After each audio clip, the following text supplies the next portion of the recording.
It started with a shield stabbed into the sand, a man staring off into the endless horizon, and a whispered promise. 1 week, no one believed he'd return. No one expected what he was planning. But Captain Revolupun was not a man you could bury, or betrayed by the people you trusted most. This story is for you. If you've ever felt underestimated, discarded, smash that like button, hit subscribe, and prepare for a revenge story unlike any you've heard before. That's all he said. As the sun dipped behind the blood-red cliffs, Captain Revolupun drove his battered shield into the sand like a headstone. Then, without a word, he began to dig. He tossed in his shotgun, his twin pistols, and last, with trembling hands, his tactical pig. He covered the hole, patted the dirt, and walked toward his hut without ever looking back. But to understand why he did it, you have to understand what they did to him. 6 months earlier, Captain Revolupun wasn't he. A man hiding in the desert, he was leading the Western Reclamation Front, a ragtag militia turned legend. His tactics were unorthodox, his allies stranger. His pet pig, explosive trained and armor-plated, was infamous. And the people, they loved him. They followed him because he never backed down. He protected the weak, took down warlords, outwitted mercenaries, built something that mattered. But not everyone celebrated him. There were whispers inside his own council. Commander Jorik, a silver-tongued strategist with a hunger for power. Lieutenant Mara, once loyal, now cold and calculating.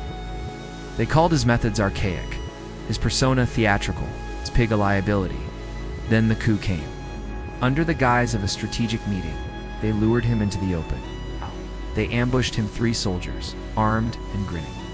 "Step down, Captain," Jorik said, smug as a snake in the sun. "This isn't about you anymore. The people want order, not drama." They took his weapons, mocked his uniform, even tried to shoot his pig until Revolupun threw himself in front of it. "You're finished," Mara whispered. "No more legends, no more games." They left him in the desert with nothing except shame. The first 3 days he said nothing, no fire, no light, no sound. But on the 4th day, the hammering started. From dawn till dusk, wood metal, strange wiring.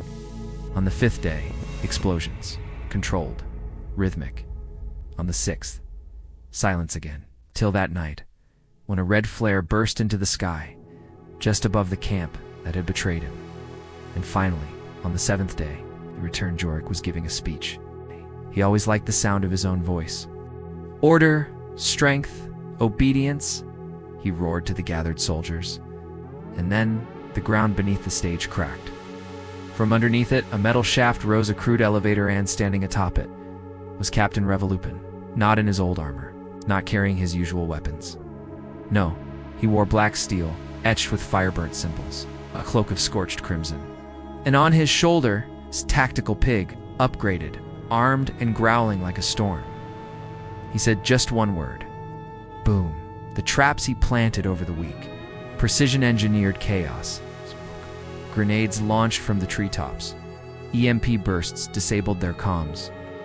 Walls exploded inward instead of outward, cutting off their escape. Panic, screams, soldiers scrambling, unsure who was enemy or ally. Jorik tried to run. Mara tried to hide. But they forgot who trained this army. They forgot who built every defense and knew exactly how to dismantle it. Revolupun didn't kill them. No, his revenge was smarter. He took their secrets, broadcasted every deal they made, every betrayal they plotted, every innocent they sacrificed. Let the people decide. By dawn, Jorik and Mara were dragged out by their own troops. Captain Revolupun stood on the same stage where he was once humiliated. He looked out over the crowd, some still stunned, some weeping, most cheering. He raised his fist. "I am not your ruler. I am your reminder that justice takes time, but it always returns." He walked away, shield on his back, got pig trotting at his side. No speeches, no ceremony, just sand beneath his boots, fire behind him. Never forget what you're capable of. Revenge isn't always about blood. Sometimes it's about memory, about making sure those who forget your worth. Revolupun didn't just fight back, he resurrected himself. If this story gave you chills, Smash that like button and tell us in the comments. What would you have done in Captain Revolupun's place? And if you love stories where justice walks back out of the desert swinging, subscribe for more. Because sometimes revenge wears a cape and carries a pig.